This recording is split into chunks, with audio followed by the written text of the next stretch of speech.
Hacer un repaso más o menos de lo que vimos, que nos va a servir ahora para empezar con este grupo de fármacos también muy nuevos y muy viejos. ¿Qué recuerdan de la diabetes? Le va a servir un repaso para cuando tengan que venir. Era una enfermedad, era un grupo de enfermedades, que era lo característico, lo común, lo más importante que había. Bien, la hiperglicemia era lo más importante porque esto nos llevaba en el transcurso del tiempo a lesiones en un montón de órganos y sistemas. También habíamos visto, bien, justo me empieza a pasar ahora, que el incremento a nivel mundial era exponencial y principalmente había países que antes, con la dieta y con todo lo que tenían, no aparecía esta enfermedad y bueno, y ahora han aparecido enormemente el número de pacientes. Bueno, me falló como un amigo en el mejor momento. Esos amigos buenos, no quiere saber más. Ahí está. Bien, entonces como les decía, a nivel todo el Asia, India, la China, bueno, aumentó exponencialmente. Y en Argentina habíamos visto que también hay un incremento importante y el grupo más importante son los mayores de edad, los más de 60 años. Es importante conocer esta enfermedad por todas las complicaciones y las causas que van a llevar a ceguera, amputación y enfermedades renales. Y bueno, y la forma de clasificarla, tipo 1, tipo 2. ¿Cuál era la gran diferencia que tenían en la fisiopatología, la tipo 1 y la tipo 2? Que en la tipo 1 no están alteradas las células. Bien, era autoinmune, una disminución de las células beta, mientras que la tipo 2, que era lo más característico, lo más importante. La resistencia. Bien, la resistencia periférica a la acción de los. Bien. Esto era importante para conocer más para el tratamiento y para prevenir. Este grupo de pacientes son los más importantes, ya que no están diagnosticados o están en un limbo, es decir, si siguen progresando, podemos tener ya la diabetes. Y una de las cosas importantes son las complicaciones. Cuando se diagnostican, las complicaciones se diagnostican con complicaciones, ya sea a nivel de riñón, a nivel de los miembros, etc. Bueno, los factores de riesgo, pasamos rápido. Y bueno, y este era el diagnóstico de la diabetes. ¿Qué recordaban de que eran importantes? Todo esto, los síntomas, más la glicemia mayor a 200, la concentración más de 126 en ayunas, 200 en una prueba así durante la tolerancia a la glucosa, y este otro nuevo criterio que era la hemoglobina glicosilada. Que después les voy a decir algo, que hay una chica que me preguntó algo al final, no sé si vino, creo, o lo pregunto ahora. Bien, los signos, manifestaciones clínicas, vamos rápido. Y bueno, y el objetivo, ¿cuál era el objetivo principal que habíamos dicho? Principalmente evitar la mortalidad, disminuir la morbimortalidad en los pacientes. Y bueno, retrasar todas las complicaciones, etc. ¿Cómo lo hacíamos? Modificando todos estos objetivos, la glicemia en ayuna, postprandial, la hemoglobina glicosilada menos de 7, y en la diabetes tipo 2 vamos a tener en cuenta mucho todo lo que tiene que ver con los factores de riesgo. Bien. Teníamos diferentes grupos de fármacos para tratarlos. Bueno, habíamos hablado de la insulina. Hoy nos vamos a meter en este grupo nuevo, que los van a encontrar con las incretinas o glistinas, también lo van a escuchar con los nombres. Y también vamos a hablar de esto que nos falta, que son los antidiabéticos orales y todo eso. De las insulinas, ¿qué recordaban? ¿De dónde se obtenían o qué forma teníamos para clasificar? Bien, porcina, humana, había una que sería un grupo que estaba entre medio de la humana y los animales. ¿Cómo era? Claro, la semisintética. Y bueno, y la última, los análogos de la insulina. ¿Cómo los clasificábamos? ¿Se acuerdan? Vamos a pasar rápido esto. Aparte de dónde se obtenía. Bien, el tiempo de acción. Rápida, ultra rápida, rápida, intermedia y prolongada. ¿Y cuál era la que estaban entre la ultra rápida? Vamos que no lo evaluamos nada. Bien. La lispro, ¿qué más? Y la glargina, ¿se acuerdan? ¿Y qué era lo que le hacía la característica? ¿Qué qué diferencia tenía con la insulina regular obtenida de otro? Bien, el orden de algunos aminoácidos o se habían cambiado en el sitio de la cadena. ¿Y qué pasaba? ¿Qué le daba eso? ¿Qué propiedades le modificaba a la insulina común?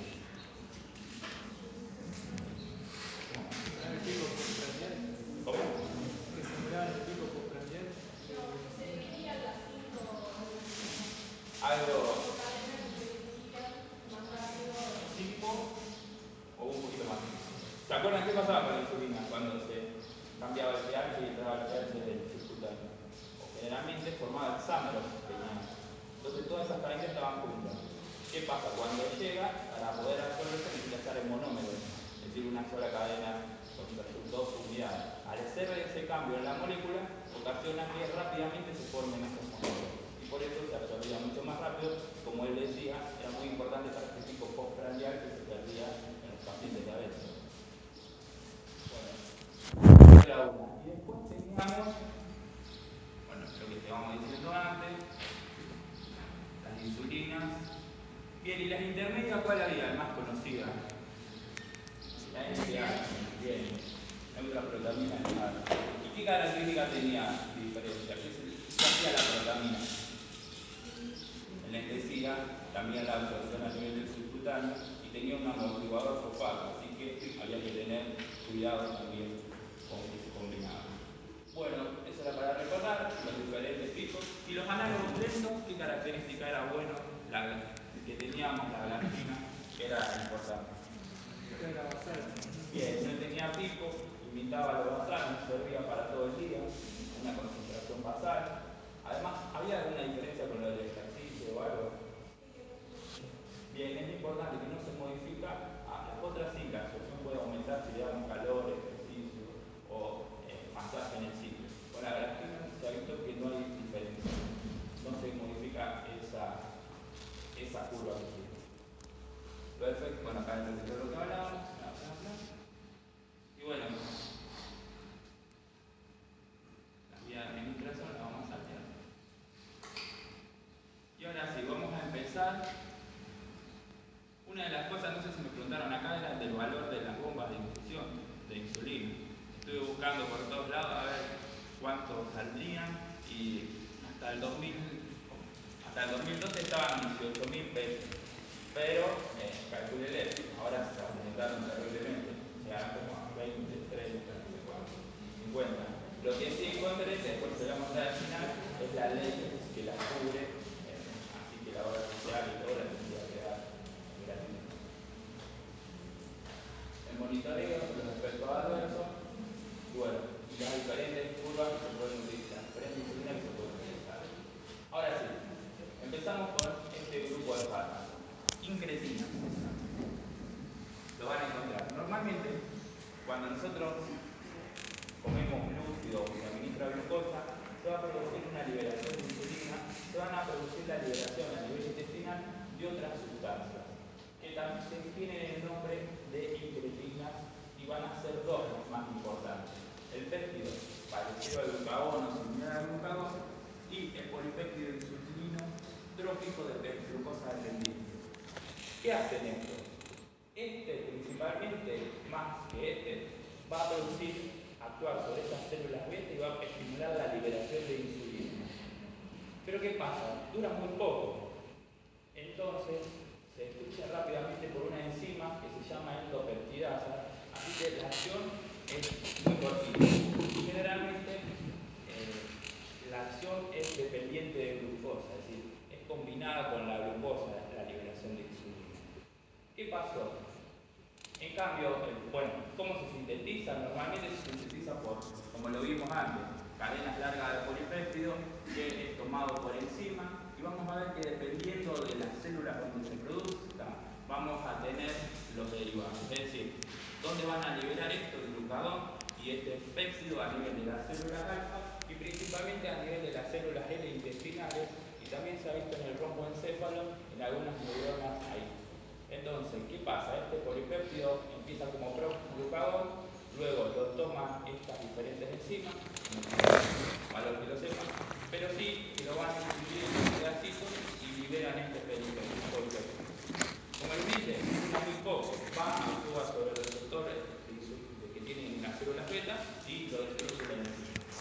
Entonces, acá ustedes pueden ver lo mismo que vimos la otra vez, que pasaba con la liberación de glucosa, es decir, la entrada de glucosa estimulaba el canal de glucosa y producía la liberación de insulina.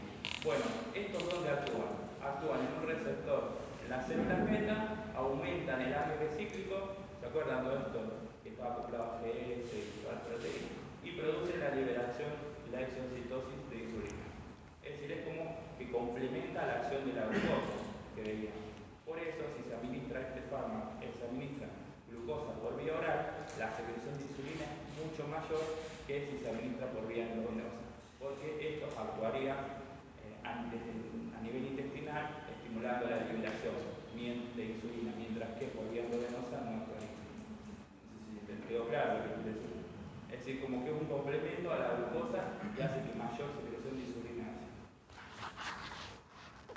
Bien, entonces, lo que le decía, este péptido parecido al glucagón actúa sobre el receptor, aumenta el AMP cíclico y estimula la liberación de insulina. ¿Qué pasa? Rápidamente es destruido por esta dipeptidasa, es decir, dipeptidasa 4, que lo transforma en un metabolito inactivo. Este metabolito activo no funciona y no libera más insulina. Entonces, ¿qué dijeron? Bueno, si nos sirve para liberar insulina, ¿qué podemos hacer? ¿Qué les parecía? ¿Qué harían ustedes por lógica para que dure más el sangre? Bien, inhibimos la enzima. Entonces dijeron, bueno, inhibamos la enzima. Entonces aparecieron este grupo de fármacos que actúan inhibiendo esta enzima. Pero también dijeron, ¿y por qué no podemos hacer un análogo, algo parecido a este péptido similar al glucagón, pero que no lo destruya la enzima? Y ahí apareció el otro grupo de fármacos que también se utilizan, que son los análogos del péptido parecido al glucagón.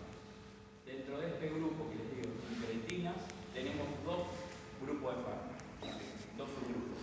Unos que actúan inhibiendo la enzima y otros que son parecidos al péptido glucagonal y que estimulan directamente al receptor, no se metabolizan por esta enzima, así que duran mucho más en sangre y producen más colesterol. ¿Cuáles son los análogos al péptido parecido al glucagón? Ahora no escuchaba nombrar. Exenatide y liraglutida. Son nombres así medio trabalengua. Hay que hacer asociaciones para acordarse. Y los que inhiben la enzima, vamos a tener todo el grupo de las gliptina. Sitagliptina, vildagliptina, linagliptina, saxagliptina, hay otro más, alogliptina, pero estos son los más importantes. Que recuerden, el exenatide y la sitagliptina es lo más importante.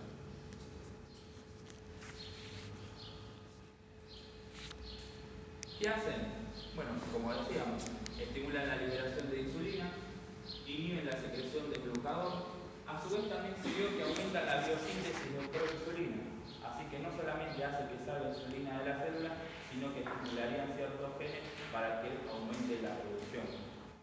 Estimulan el crecimiento y remodelación de las células beta, así que en algún punto eso sería bueno, igual que las células intestinales. Disminuyen el vaciamiento gástrico y la secreción de ácido. Y bueno, y otras funciones también que se le han encontrado fueron disminución de la producción de glucosa por el hígado, saciedad, menor ingesta de agua, pero como todo, van a necesitar que haya células beta. Si no hay células beta, no va a funcionar. Un diabético tipo 1 no se la podemos administrar porque no van a funcionar.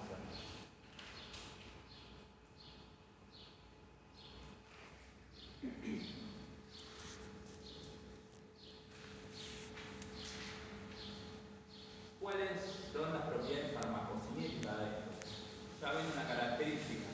El exenatide es un derivado de algunos reptiles, así que es parecido al que se utiliza, así que no se puede administrar por vía péptido, así no se puede administrar por vía oral, y se administra por vía subcutánea. Como pueden ver, se administra 2 veces al día, generalmente antes de las comidas principales, para que haya liberación de esta insulina.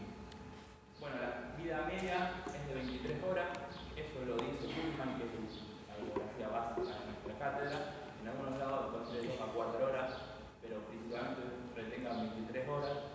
Y bueno, y se elimina por vía renal, así que hay que tenerlo en cuenta.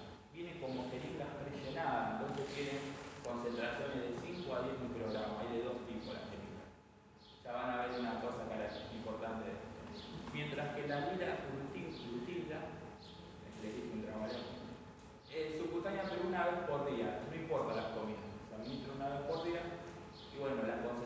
máxima recién aparecen en 8 a 12 horas, van a tener una vida media un poquito más corta y se metaboliza principalmente por un metabolismo de las proteínas, que tiene un péptido, así que se metaboliza. Algo se excreta por vía renal, pero principalmente por metabolismo de proteínas. Lo característico de estos fármacos, y esto es lo que quiero que retengan, es los efectos adversos que producen. Producen a nivel tracto gastrointestinal náusea, vómito, así dolor abdominal y diarrea, pero principalmente náusea un 57%. Es decir, las pacientes que se lo administran generalmente van a tener sensación nauseosa. Vómitos en un 17% más o menos aparece. Así que es lo más característico que van a tener con estos fármacos. Después, hipoglicemia es muy raro que produzcan más si se combinan con otros fármacos, sí, pero solos no. Se ha visto que producen pancreatitis, en algunos casos, en algún estudio ha salido que ha aparecido pancreatitis hemorrágica, microhemorrágica, así que es importante tenerlo en cuenta. Y en animales han visto aumento de neoplasia, es decir, a nivel de la tiroides principalmente. Así que hay que tenerlo en cuenta. El otro grupo, que era los que inhibían la enzima, vamos a tener varios, actúan con la sitagliptina, actúa competitivamente sobre la enzima, estos la inhiben la sasa y la vildagliptina covalentemente, así que la inhiben mucho más tiempo. Y bueno, estos sí se dan por vía oral, se absorben rápido, concentración a 30 minutos, no son una proteína plasmático. Esto es interesante porque por las interacciones, no van a tener muchas interacciones con otros fármacos. Estos se metabolizan, este grupo se metaboliza por la CYP3A4, así que puede tener algunas interacciones con todos estos fármacos. Ketoconazol, isoconazol, claritro, indinavir, saltinavir y nifazol. Para más o menos para que lo sepan, no sé si esto es un antimicótico, la clarita es un antibiótico, estos son para el HIV, islanavir y saltinavir. Esto era para demostrarle más o menos las diferencias que se han visto entre la concentración del... Después se lo doy al poco. Vi que ella no se iba a copiar. Y puse una cara como, qué rápido que pasa. Yo ni aparte. No, le van a... Claro, no, el de la clase anterior no utilicen lo que estaba atrás, porque todavía no lo había actualizado mucho. Este lo actualicé con 5 libros de farmacología, alguna cosa más, y tiene más información. Esto es lo que pasa con el péptido. Sin inhibición de la enzima, como ven, en el tiempo dura un poquito, el pico es corto y no queda más el péptido parecido al glucagón. Pero si nosotros le administramos estos inhibidores, como ven, el pico es mucho más alto y la duración un poquito más corta. Acá muestra cómo las ingredientes inactivas pasan por donde está la enzima, que van a estar a nivel de los capilares, a nivel libre en sangre y van a estar también arriba de los linfocitos T, que lo van a encontrar como CD23, y bueno, y se vuelven inactivas cuando pierden esos aminoácidos, todos tres aminoácidos. Esto es importante, efecto adverso. No hay, si usted busca los libros nuevos, es poquísimo lo que hablan de efecto adverso. Pero hay un boletín de la Sociedad Española que hace un buen recuento de todos los efectos adversos que van apareciendo con el paso del tiempo. Como son muy nuevos estos fármacos, no se hacen todavía, no salen muchos estudios. Pero han visto en pequeños estudios que se van haciendo muchos efectos adversos que no se tenían en cuenta. Bueno, náuseas, constipación y cefalea siempre son los más frecuentes en el tracto gastrointestinal, pero han visto reacciones anafilácticas o reacciones alérgicas que pueden llevar hasta el síndrome de Stevens-Johnson, ¿se acuerdan? Es muy grave. Y principalmente se ha visto en los primeros 3 meses del tratamiento. Tiene angioedema, urticaria, vasculitis. Así que hay que tenerlo en cuenta, que la industria farmacéutica diga no tiene mucho efecto. Han aparecido cada vez más efectos que no se tenían en cuenta. Trastorno de la conducción cardíaca, depresión, más la sitagliptina, es lo que ha salido. Bueno, hay que tener en cuenta las alteraciones a nivel hepático, vimos que se metabolizaban por la citocromo, y a nivel renal, la expresión que tenían, porque podemos tener riesgo de llevar al paciente a una insuficiencia o tenemos un mayor problemática.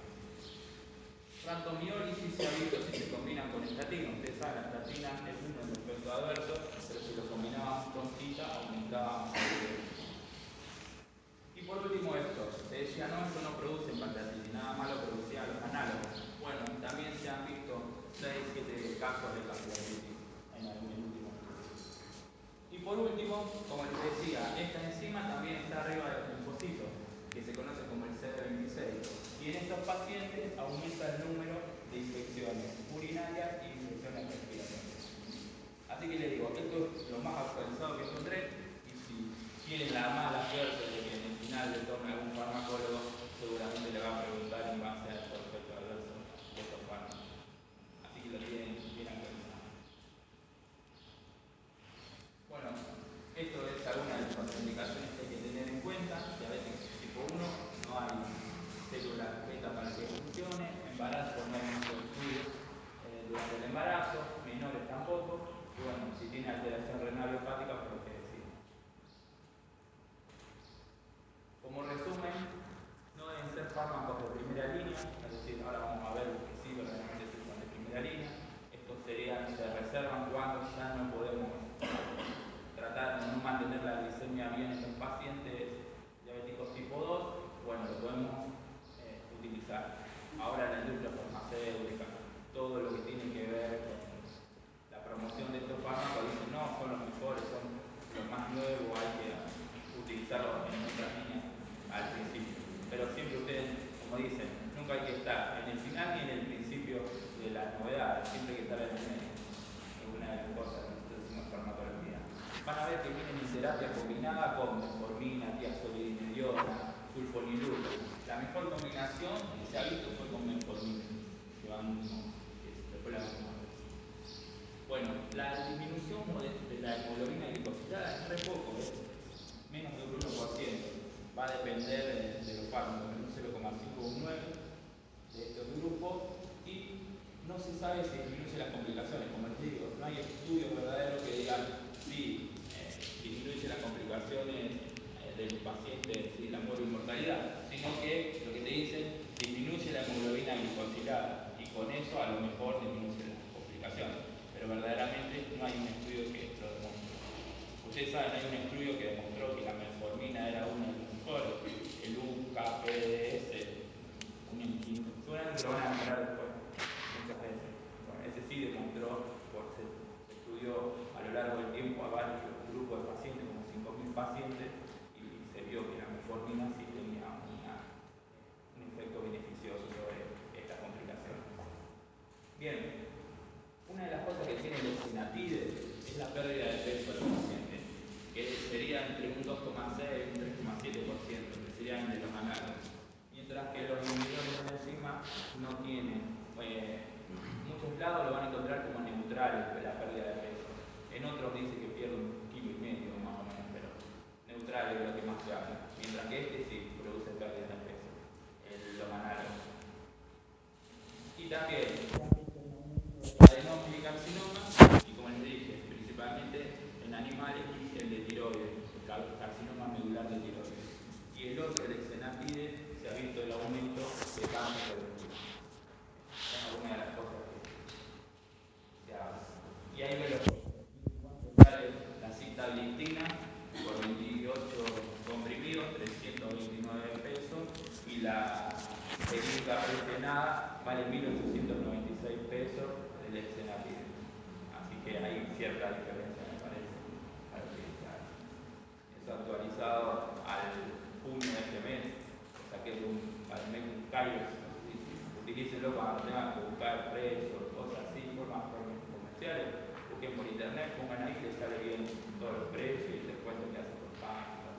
Bien actualizado. ¿Alguna pregunta? Fui muy rápido. ¿Se entendió más o menos? Sí. Bien, ahora vamos al otro grupo de fármacos, los antidiabéticos orales. ¿Quién no habrá escuchado nombrar de la sulfonilurea y todo el grupo que está dentro de eso? También tenemos las meglinidas, las biguanidas, análogos de la meglinida, las tiazolidinediona, que otro de los grupos de fármacos también que salieron al mercado con toda la bomba, con todo bombos y platillos, como se dice, y cada vez se usan menos, por último, esto que sería más para recordarlo, la utilidad de la alfa-glucosidad. Empecemos con la sulfoniluria. Ahí, sulfoniluria, cómo comenzó la historia, un poquito, dice que, ¿recuerdan la sulfonamida? ¿Qué era? Bien, eran antibióticos, fueron uno de los primeros antibióticos.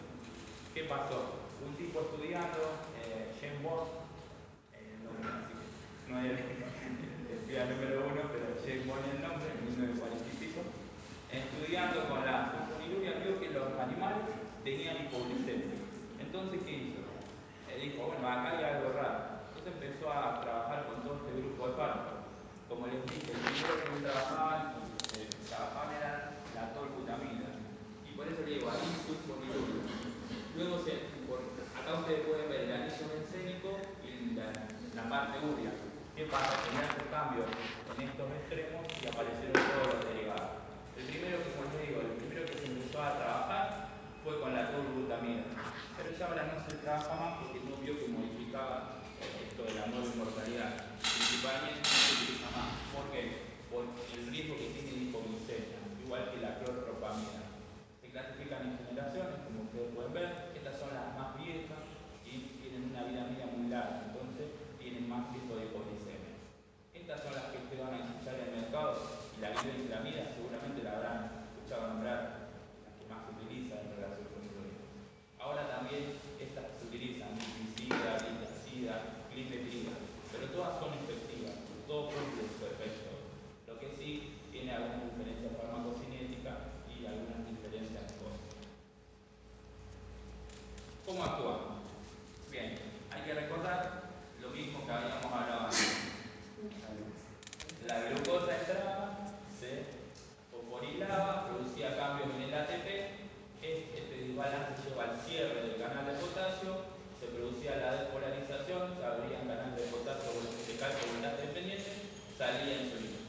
¿Qué hacen estos fármacos?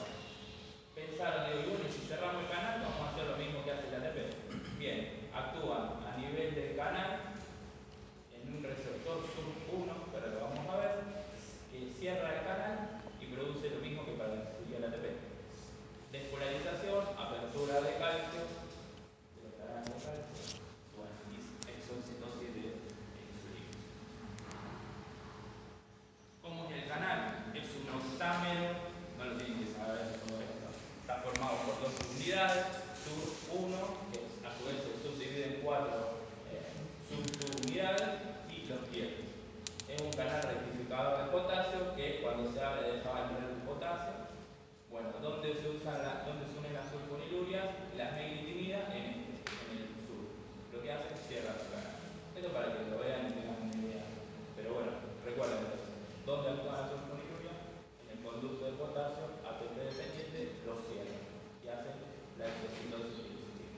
También tiene algunos otros efectos. Dicen que disminuye la degradación hepática de insulina, pero no tanto como el aumento de la liberación. Una de las cosas que tiene es importante para la liberación basal de insulina, no tanto para la liberación aguda, los picos que se producían. Y bueno, y una de las cosas que estos receptores y canales de potasio también se encuentran en otros lugares en el organismo. Y un lugar importante era el corazón. Y se creía que podría producir alteraciones cardiovasculares por cerrar también esos canales. Un estudio que se hizo por 14 años dijo que no había, que la glibenclamida no lo producía, pero un estudio norteamericano dice que sí lo hace. Así que la evidencia es contraria. Pero ustedes, si le preguntan, digan que no hay evidencia que lo confirme. Farmacocinética, se absorben todos bien por vía oral. Recuerden que los alimentos y la hiperglicemia misma llevan a que se desdezca el vaciamiento gástrico y van a reducir la absorción de estos fármacos, pero tienen toda una biodisponibilidad. La unión a proteína plasmática es alta, la glibenclamida llega al 99% y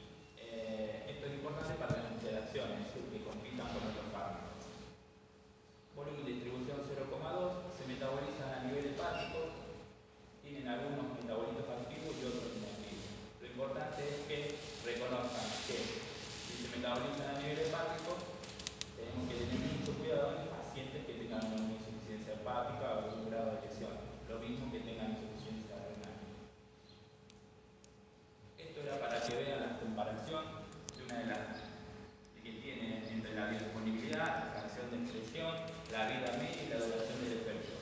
Como ven, la diferencia de la clorpropamida, que era objeto de misma generación, de primera generación, que tiene una vida media de 36 horas, pero el efecto dura 60 horas. Es decir, tiene un riesgo importantísimo de hipoglucemia para el paciente. Mientras que la bioincamida tiene 4 horas de vida media, pero la duración dura de 16 a 24 horas. Así que tiene mucho menos efecto o riesgo. Igual que las otras que van disminuyendo el riesgo de hipoglucemia. Como ven, la potencia es muy diferente, con 5 miligramos de bioincamida y el otro teníamos 250, así que es mucho mejor las nuevas. Recordando el efecto adverso, el más importante es la hipoglucemia. ¿Y qué pasaba cuando había hipoglucemia? ¿Qué recuerdan? ¿Cómo el organismo la detecta? Lo vimos con insulina. ¿Qué se activaba? Bien, simpático. ¿Qué pasaba? Bien, pálido. ¿Qué más? Sudoroso. Taquicardia. ¿Qué más tiene? Importante, si tienen cuando vayan a estudiar el facial, el final y la vida, recuerden bien los efectos de la hipoglucemia, todo lo que pasa y cómo se trata. Es decir, porque se lo van a preguntar seguro porque a estos fármacos les encanta la hipoglucemia, el tratamiento como efecto adverso. Así que entonces, bueno, como lo decíamos, taquicardia, palidez, vamos a tener aumento de la sudoración, una sensación de hambre importante, vamos a tener midriasis, y mientras va bajando la glicemia, mayor aumentan estos efectos. Después, ¿qué tenemos? Toda la sintomatología neuroglucopénica, que era, ¿qué aparecía? Hambre, irritabilidad, ya después empieza somnolencia. ¿Cómo? No, pues puede haber convulsiones. También, después ya va llegando, pero aparecen las convulsiones y por último el cómo. ¿Cómo lo tratamos la hipoglucemia? Ya que no lo puse al final, varias formas. Primero, si es una leve, que le damos algo azucarado, algo dulce. Si no, mientras más simple el azúcar, mejor. Si no, le podemos dar, ¿cuál era la hormona que se liberaba? Glucagón. Acuérdense, se puede dar el glucagón subcutáneo, intramuscular, son algunas de las formas, 1 miligramo, que produce un aumento rápido de la liberación de glucosa a nivel del hígado. Entonces, lo revierte. Y si no, ¿qué le tenemos que hacer? Si está desmayado, tenemos la posibilidad de ponerle una vena. Glucosa hipertónica. Tenemos que administrar al paciente, generalmente a 10-20 gramos. Con eso le recuperamos rápidamente la glicemia. Después tenemos que ver las causas. En estos fármacos, como les digo, las causas dependen mucho de la vida media, si el paciente se alimentó, si el paciente hizo ejercicio. Todas estas causas son, acá tenemos algunas de las causas. El uso de compuestos, claro, con clorpropamida, como vimos, 60 horas. Si no ingirió alimentos, si hizo ejercicio físico, si tiene otro fármaco y las interacciones que pueden haber, son todo causas que puedan tener hipoglucemia. Después, bueno, se ha visto aumento de peso, 1 a 3 kilogramos. Ustedes recuerdan, la insulina es una hormona anabólica, así que estos fármacos pueden aumentar de peso. Por eso no van a ser de primera elección en qué paciente. Obeso, exacto. ¿Recuerdan la reacción tipo insulina? Que era, seguramente en Injuria le habrán sacado muchas veces. Antabús también lo pueden encontrar. ¿Con qué compuesto, con qué tóxico, con qué sustancia? Bien, con el alcohol. ¿Qué pasa? ¿Qué hacía con el alcohol? ¿Qué era lo que se inhibía? Esta se dio es pregunta del final del parcial de esto. No solamente por esto, sino que tiene que repetir ¿tiene ahora? Sí. Bien. No puedo decir si está o no está, pero tengan en cuenta que siempre les gusta preguntar qué otro antibiótico produce este efecto disulfirante. ¿Qué otro antibiótico importante? Sigo una clase de gineco ahora. ¿Qué antibiótico? Es muy importante el gineco, lo utilizan las mujeres mucho.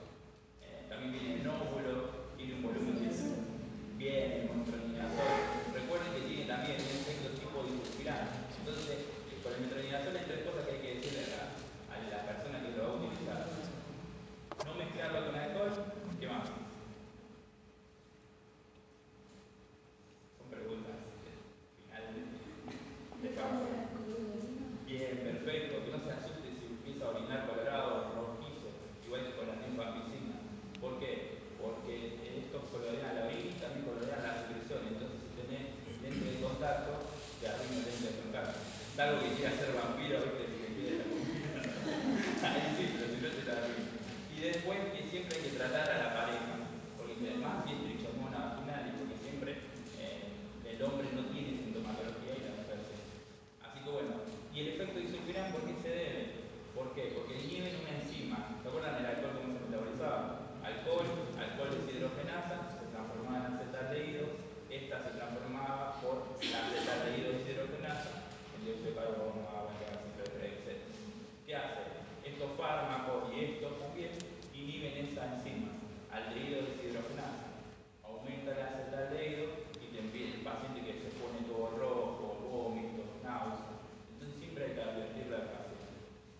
Después, bueno, hay otras enzimas también que se inhiben, todo lo que tenga cobre, pero bueno, recuerden este síndrome de disulfiram, aunque es raro con las nuevos, con la clorpropamida sí era muy frecuente y tengan en cuenta. La clorpropamida también puede producir secreción inadecuada de hormonas antidiuréticas, así que nos tenemos más riesgo de hiponatremia. Se ha visto algunos efectos, pancitopenia, granulocitosis, anemia hemolítica plástica. Eso también da la clorpropamida, histeriza colestática.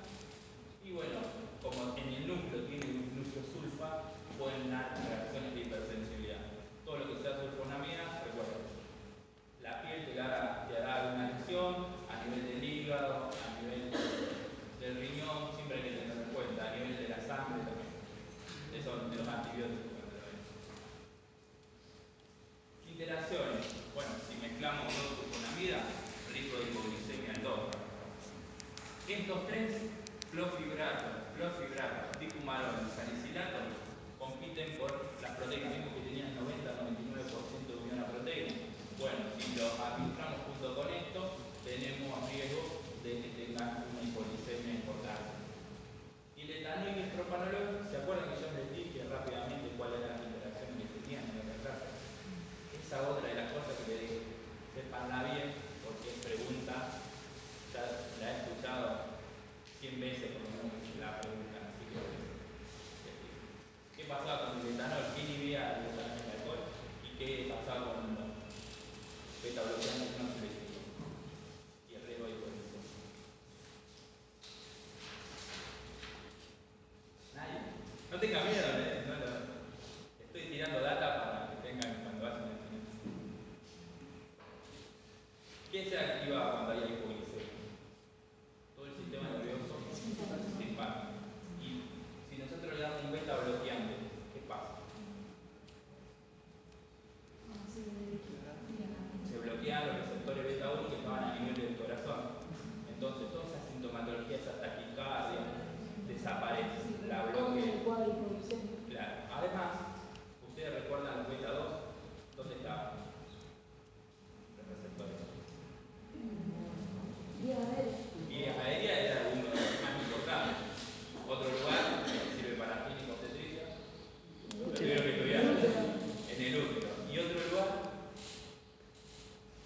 a nivel del hígado, que la estimulación producía un aumento de la glucólisis y la gluconeogénesis. Entonces, ¿qué nos haría si estimulamos el beta 2? Estimulamos la liberación de glucosa. Entonces, al inhibirlo, tenemos menos recuperación, menos sintomatología, el paciente mayor hipoglicemia, no advertimos. Entonces, por eso es importante. Y el etanol produce eso, inhibición de la gluconeogénesis a nivel hepática y bueno, también más riesgo de hipoglicemia. Después, bueno, reducen el efecto, ¿cuál? La corticoides, siempre, la rifampicina, porque aumenta la velocidad de metabolización, y la fenitoína y los diuréticos porque disminuyen la secreción de insulina, una de las cosas que pueden producir. Entonces tenemos más riesgo de tener hiperglicemia o no controlar bien el paciente la glicemia, aunque está tomando el fármaco.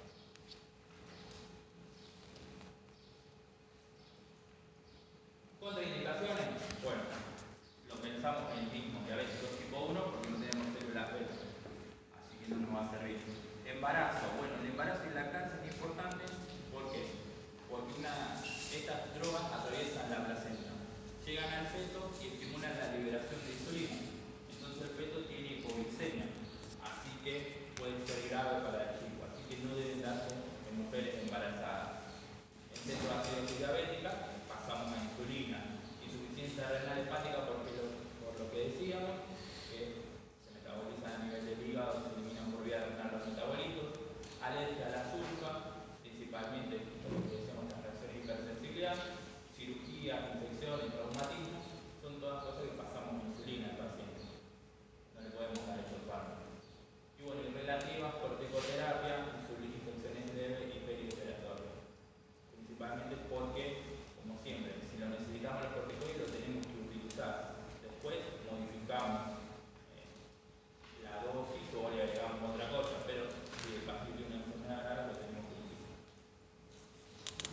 Bien, tenemos dentro de los fármacos otro grupo, que son los análogos de la meglidina. Actúan en el mismo sitio, actúan sobre el canal de potasio, pero lo hacen de una manera diferente. Es decir, lo estimulan rápidamente, el surno de potasio, pero lo estimulan siempre que haya glucosa, dependiente de glucosa. El otro lo cerraba sin importar la glicemia, este necesita la glucosa. Generalmente lo que hacen, sirven principalmente para los diabéticos tipo 2 para hacer ese pico postprandial, porque produce una liberación rápida de insulina y dura muy poco la vida media que tiene. Se dan antes de las 3 comidas. Algunos dicen que es una ventaja porque estimulamos nada más por 1 o 2 horas la secreción de insulina y nada más. En cambio esto lo podemos seguir, los vientos que estábamos antes viendo, la sulfa, la estimulamos mucho más tiempo. Así que sería una ventaja. Y bueno, y no tiene lo que tenía la otra, que bloqueaban canales de potasio en otros órganos. Es decir, acá es selectivo de las células pancreáticas. Dentro de esto tenemos dos grandes fármacos que terminan igual: repaglidina y nateglimina. Tienen alguna diferencia, pero como ven, se absorben rápidamente y este ya a los 30 minutos está haciendo el efecto, y este a los 15 minutos. Así que nos limitaría en ese pico postprandial en la secreción de insulina. Después, bueno, metabolismo a nivel de la hepático, secreta por vía renal. Y bueno, unión a proteína un 97% de la nateglimina. Pero que en este grupo de fármacos, recuerden, estimulan, cierran el canal de potasio, pero lo hacen por corto periodo de tiempo y sirven para evitar ese pico postprandial que los pacientes pierden. Igual necesitan células beta, así que en un diabético tipo 1 no le va a hacer eso. Náusea, vómitos, diarrea, cefalea, mareo, alguna fosfeno, es decir, alteración en la visión, como luces o algo se han descrito. Aumento de la transaminasa y bueno, tiene mucho menos riesgo de hipoglicemia. ¿Por qué? Porque como la estimula rápidamente, no es como la clorpropamida o los otros que duraban todo el día.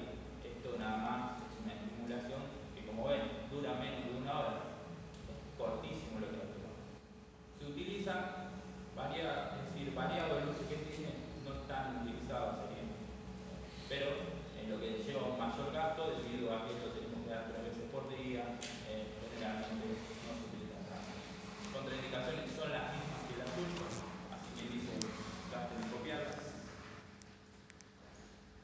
Y bueno, hasta ahí hablamos del grupo de los fármacos que secretan insulina a nivel del paciente.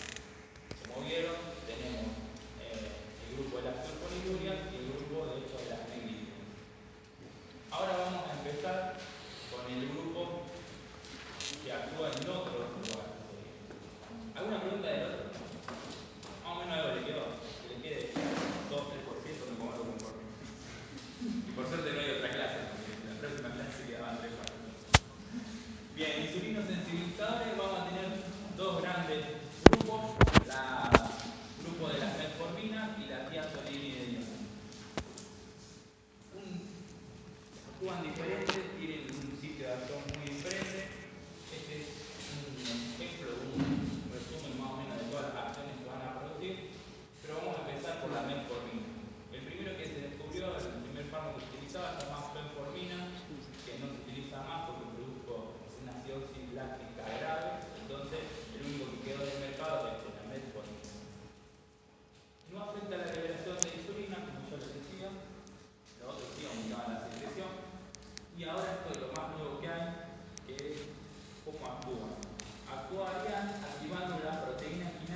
fosfenol piruvato carboxiquinasa y glucosa 6-fosfatasa, al haber menos enzima hay menos transcripción, al haber menos enzima hay menos producción hepática.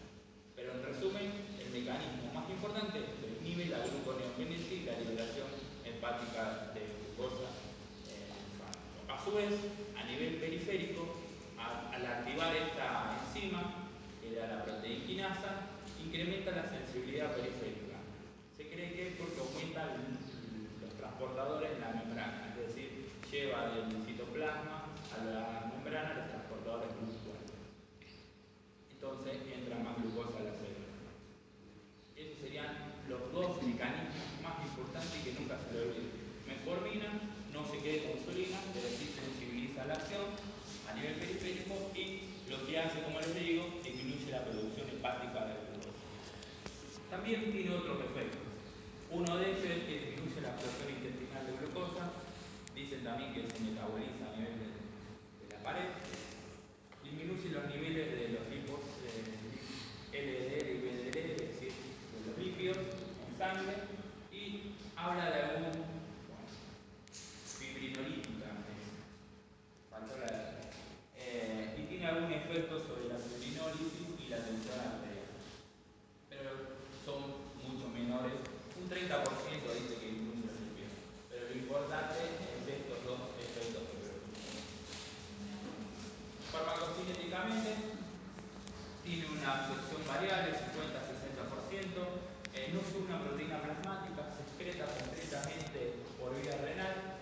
Entonces esto ya nos da idea de lo que tenemos que proteger o que tenemos que tener siempre en cuenta. Como ven, en el embarazo dice categoría C y en algunos lados leí que es categoría D. Así que es variable el uso. En algunos estudios también leí que se puede utilizar en ciertas personas, pero por la duda eso lo tiene que manejar el obstetra o el endocrinólogo. Si le preguntan, categoría C. Vida media 2 horas y la duración 6 a 12 horas. Generalmente se da cada 8 horas o cada 12 horas. Y hay preparados de liberación prolongada, así que duran 2 días. Las dosis varían entre 500 hasta 2550 miligramos. Esto es importante tenerlo en cuenta porque ahora vamos a ver los efectos adversos que va a tener, que va a llevar a los pacientes a que le moleste utilizarlo. Principalmente son las intolerancias gastrointestinales, es decir, la náusea, la anorexia, náusea, vómito, sabor metálico. Como ven, si es al 25% de los pacientes lo pueden presentar, principalmente esto de las náuseas. Entonces, ¿qué hay que hacer? Principalmente hay que aconsejarlo que comenzar con la menor dosis posible e ir aumentándolo por semana o que lo tome con los alimentos para evitar todos estos efectos adversos que puede tener a nivel de tracto gastrointestinal. Algunas personas me dicen, no, a mí no me hizo nada, y otras me dicen, sí, no lo tengo más. Pero bueno, hice una evaluación así de información que tenía. Luego esto también es interesante, disminuye la absorción de vitamina B12 y de folato. Según nuestra fuente, nuestra Biblia, Goodman dice que no ha modificado, es decir, no hay nada que diga químicamente produzca o disminución de anemia megaloblástica o alteración de las polineuropatías. Así que, aunque lo disminuye la concentración de esto, no es clínicamente relevante. Pero sépanlo y tenganlo en cuenta. Hipoglucemia nunca es por ellos mismos, sino es o porque se combinó con sulfoniluria o porque se combinó con otros fármacos. Y ahí tenemos en rojo el efecto adverso más grave que puede producir. Generalmente se produce en el 0,03 por mil de personas, de pacientes serían, casi nada. O en otros hablan de 3 a 6 por 100.000 años personas, pacientes. Pero generalmente es despreciable. La fenformina era altísimo lo que producía. Pero ¿cuándo se puede producir esta acidosis láctica en el paciente? Esta acidosis láctica, generalmente en situaciones que lleven a acidosis láctica. ¿Y cuál puede ser una situación donde haya acidosis láctica? ¿Cuándo viene el producto de acidosis? ¿Cuándo hay?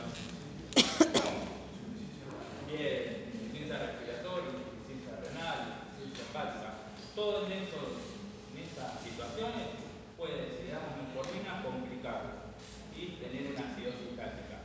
También hay que tenerlo en cuenta para lo vamos a ver como contraindicaciones.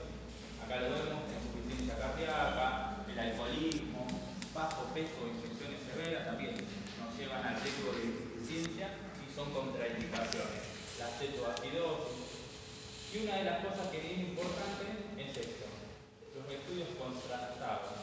Es decir, vieron que siempre se hace una tomografía o algo a los pacientes. Bueno, hay que tenerlo en cuenta que si la tomografía, es decir, si los contrastes iodados lesionan el hígado, el riñón pueden llevar a que tengamos acidosis láctica. Así que siempre se suspenden antes de la tomografía o del contraste que se va a administrar y también después hay que ver si no se alteró la función renal. Bien, infartos, septicemia son algunas de las contraindicaciones que hay que tener en cuenta. Entonces, metformina, ¿cuáles eran los efectos adversos más importantes? ¿Cómo? ¿Cuáles son los efectos adversos más importantes? Náusea, vómito, el tracto gastrointestinal. ¿Y el más grave? Acidosis láctica. Interacciones, bueno, si lo combinamos con sulfoniluria, hipoglicemia. Si lo combinamos con alcohol, lo mismo, potencia la hipoglicemia y un alcoholismo crónico puede llevar a acidosis. Tetraciclinas, acidosis y bueno, y esto es importante, estos tres fármacos porque, como les dije, se excreta completamente por vía renal y utiliza un transportador para excretarse. ¿Qué pasa? Estos fármacos pueden competir con este transportador, un transportador de cationes, que lo vamos a nombrar, y bueno, y pueden alterar la concentración de sangre. Así que hay que tenerlo en cuenta. Con furosemida, cimetidina, bueno, es muy raro que se utilice ahora, se utiliza su pariente. ¿Saben cuál es el pariente de la cimetidina? ¿O para qué era la cimetidina que se utilizaba? La ranitidina la habrán escuchado, ¿verdad? Sí. No, sí. Bien, este era el abuelo, sería. Y la nifedipina es un fármaco para el tratamiento de la presión. Así que bueno, con todo esto, no, la nifedipina no sabía, pero sí con la cimetidina que es más bien. Por eso le digo, es para que se tengan en cuenta.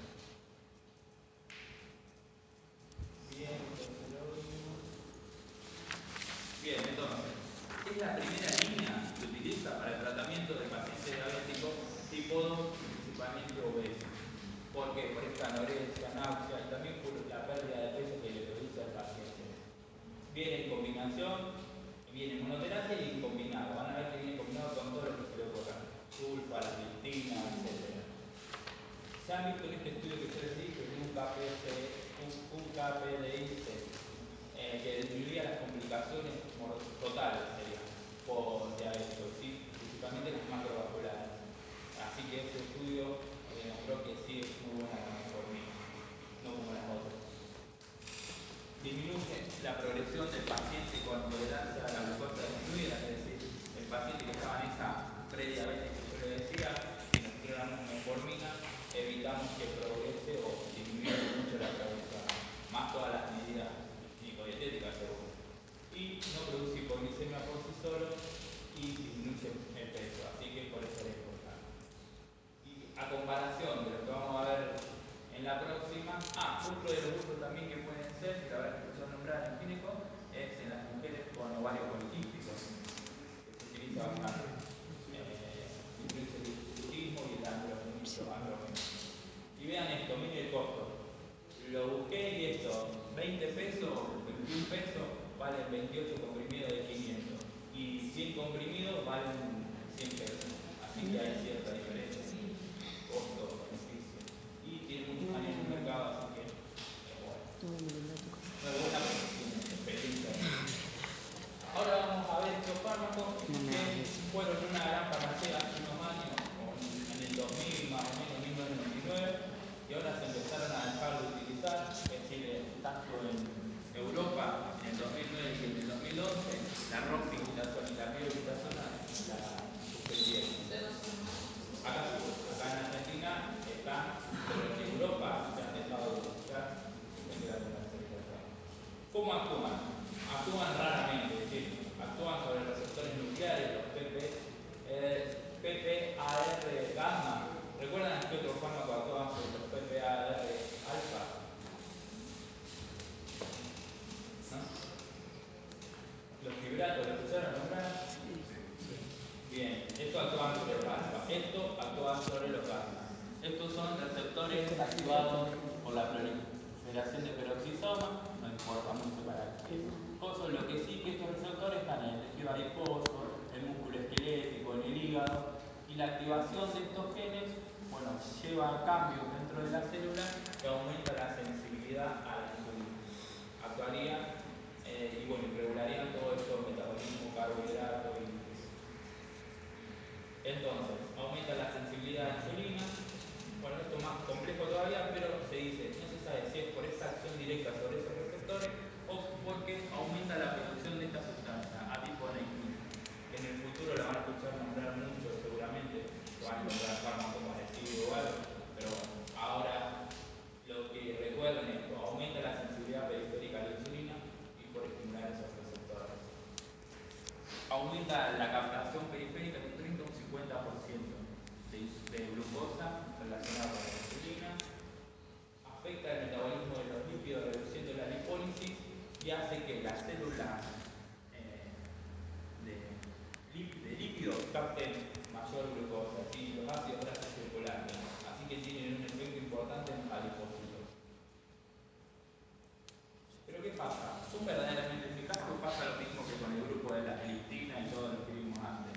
Generalmente todos los estudios se basan en que disminuye la hemoglobina glicosilada, pero ninguno dice, en el largo periodo de tiempo disminuyó la mortalidad. Entonces, como ven, disminuye la hemoglobina glicosilada de un 0,5 a 1% y principalmente no hay ninguna demostración de la variable esa que habíamos visto antes, de las complicaciones a largo plazo, macro y microvasculares. Pero ¿qué pasó? Al principio lo dieron como la gran panacea, pero empezaron a aparecer, bueno, esto antes de lo que estaba diciendo, los dos más conocidos dentro de este grupo son rosiglitazona y pioglitazona, y vean el costo, 250 pesos y 100, la otra valía 20 pesos, una gran diferencia. Y bueno, se absorben bien por vía oral, algo de una proteína plasmática y se metabolizan a nivel hepático. Pero ¿qué pasó? Esto empezó a aparecer. Varios estudios empezaron a demostrar que los pacientes que utilizaban estos fármacos empezaron a tener más con rosiglitazona, empezaron a aumentar el riesgo de desarrollar insuficiencia cardíaca. A su vez, se vio también el aumento significativo de infartos. Y por último, más para complicar más, en las mujeres principalmente diabéticas tipo 2 aumentó el número de fracturas y el riesgo que tenían. Así que por eso, como les dije, en muchos países ya se han suspendido y se han dejado de utilizar. Es decir, el riesgo, beneficio y costo está en negativo, diría. ¿Y acá por qué se usamos? No tomaron todavía las precauciones. Tomaron precauciones en los prospectos y pueden cambios que esto puede pasar. Pero la regulación acá no ha tomado en cuenta o estará esperando más estudios que le den mejor. Como ven, gastrointestinales siempre todos y aumento de las transaminasas. La troglitazona, que era la primera que salió, tenía microsis hepática fulminante producida. Así que por eso también hay que controlar a estos pacientes que pueden producir algunos de estos efectos. Si tiene la transaminasa aumentada, hay que controlar siempre la transaminasa. Aumento de peso, va a producir 4,2 kilos más o menos en términos medios, principalmente el subcutáneo de los pacientes, edemas periféricos y también se ha visto edemas maculares dentro de los edemas periféricos, anemias y ciertas neoplasias. Una de las cosas que me pareció a mí interesante, no sé si a ustedes, es que cuando se estimulan estos receptores, ocasiona que las células precursoras vayan a la formación de adipocitos. Entonces, ¿por qué se producen fracturas? Porque las células precursoras del osteocito, en vez de irse a formar hueso, se van a formar adipocitos, tejido adiposo. Y pasa lo mismo en algún punto con las células de los glóbulos rojos. También van a formar, en vez de glóbulos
Dos cosas para terminar. ¿Cómo es el algoritmo de tratamiento de los pacientes diabéticos tipo 2? Como ven, lo primero, actividad física, educación y la metformina se empieza. Luego, si no podemos controlar bien la hemoglobina glicosilada, vamos a agregar un segundo fármaco. Y ahí vamos a ver de todos estos que tenemos cuál podemos agregar. Esto lo saqué del plan remedial, que sería 2014, así, 2012, que es bastante nuevo. Como va a ver lo mismo. Cuando no lo podemos controlar con monoterapia y con metformina, pasamos a la combinación. Entonces, metformina sulfonilurea, metformina tiazolfenediona, metformina los inhibidores de la enzima, la metformina y los agonistas de los receptores, y en el caso extremo podemos utilizar insulina. No en caso extremo, pero vieron que hablamos que lo primero que se hacía era una insulinemia basal antes de ir a acostarse o antes de la cena. Bueno, podemos empezar con una lenta o una NPH en este escalón. Si todavía no lo podemos seguir controlando al paciente, empezamos a agregar más cosas y ahí hacemos la combinación de todos los fármacos estos que vimos. Y por último, hacemos el esquema muy parecido a un diabético tipo 1, es decir, una insulina rápida y una insulina lenta, una sería 2 veces al día o depende de cuál utilicemos, preprandial, para hacer lo mismo que pasa en nuestro organismo. Esto sería el algoritmo o el esquema de tratamiento más moderno. Claro, venga, el último ya es tan especialista para la endocrinología, porque ve que ustedes, bueno, como les decía, va perdiendo células beta el diabético tipo 2 y al final se termina transformando en un tipo 1. Y por último, alguien me preguntó la otra vez, no sé si vino, de la hemoglobina glicosilada. Práctica, ¿no? Bueno, le corrijo por la duda lo que había yo dicho, es decir, que la hemoglobina glicosilada en 126 era más o menos 7, 6,5. Pero también hay glicosilación normal, que son los valores que están por debajo de eso. Como ustedes pueden ver, hay una relación entre la hemoglobina glicosilada y la hemoglobina normal. Recuerden, la glicosilación se produce tanto en la glucosa postprandial como la glucosa en ayuna, que se aumenta a 126 y lo que pasa por el resto. Y estas son las comparaciones que hay. Con esto, bueno, esto era la ley que les decía, lo que tiene que cubrir la obra social y el Estado de cada una de las cosas. Y como ven, los hipoglucemiantes cubriría hasta un 70%, pero les digo,